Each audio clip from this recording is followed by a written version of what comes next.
Hey guys, so today we're going to work on biceps, wrists, and the lat. If these are tight, obviously they're going to restrict your upper body movement, but they're really going to roll you in and can cause a lot of shoulder problems as well. Typically when we see a problem at a certain area, usually the culprit is either below or above it, referring that problem. So shoulder problems, maybe you got really tight biceps, maybe you're making contact with your wrists doing push-ups or benching and your wrists don't have the flexibility, so your body has to conform based on what your wrists are allowing, if they're locked in on the floor or on the bench press or doing pull-ups, something like that. So to start out with the wrists, what we're going to do is get into a single leg kneeling position. And pretty simple, we're going to lean forward, having our palm evenly on the ground, and then we're going to work our way backwards. Once again, if you just thought, hey, this would be a good stretch, but you don't have the flexibility, you're going to do some weird stuff with the rest of your body to get into that stretch. So load up in a good position, shoulder back, some tension in the abs, go as far down as you need to. You might have to have your hand almost straight, get really far down here, and then work your way back. If this is too hard, get some books or again a yoga block. That way you can be a little bit more upright, especially if this position isn't very comfortable for you. So spend 2 minutes each side. Then we're going to do a set of pails and rails. So again, pails progressively pushing down, rails regressive pulling up. The pails is going to be as if we're trying to push our fingers forward or push the floor down. Same stuff as always, climbing 20%. I'm using these muscles right here, the forearm muscles, to push down 20, climbing slowly to 40 to 60 to 80 over about 30 seconds, and then holding that 80% effort pushing down for 10 full seconds. And then the rails pulling up will be as if I'm trying to do this, pull my fingers up. They're not going to move off the ground. But we're firing now these opposite, the top forearm muscles. Same stuff, 20%, 40, 60, 80 over 30 seconds, and then holding that 80% for 10 seconds, left and right. Next, we're going to work on biceps, and slippery. And biceps, you can work a bunch of different ways.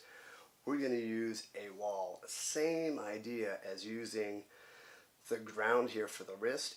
If you just try to load up in a bicep, you're going to be doing weird stuff with your shoulders, with your torso to get into that position. You're essentially going to contort yourself into a bad position to get that awesome bicep stretch. So we might have to start really low on the wall. We might have to start with our hand rotated out into a more neutral position. And then as we do this more and more, or just as time goes by in the 2-minute stretch, you can start to adjust and make it a harder stretch. So, simply put, we're just going to start nice and low on the wall, like we did with the forearm stretch, and walk the arm up the wall until it's a decent stretch here. Again, you got to watch the shoulder. You don't want the shoulder up and forward, nice and neutral. All right, and then same thing. We did the forearm stretch first because the forearm can be a limiting factor to get to the bicep. So hopefully your forearms are nice and get a little bit more flexibility here, and that way we can keep the fingers facing down. All right, and last step, the more you start to turn away with your body, the more you're also going to feel that probably in your pec and the upper bicep. So 2 minutes each side. If you want, you can do a sort of pails and rails again with the forearm and trying to contract the bicep as well. That's not completely necessary because this can be a pretty difficult stretch. So just spending 2 minutes each side will be good. Third stretch, once again, 2 minutes aside, we're going to work on our lats. So you can work lats a bunch of different ways. I don't know if you guys are in the gym or at home. So we're going to use the floor. It's not the most ideal, so you have to watch the setup. But what we're going to do is get into a full kneeling stance.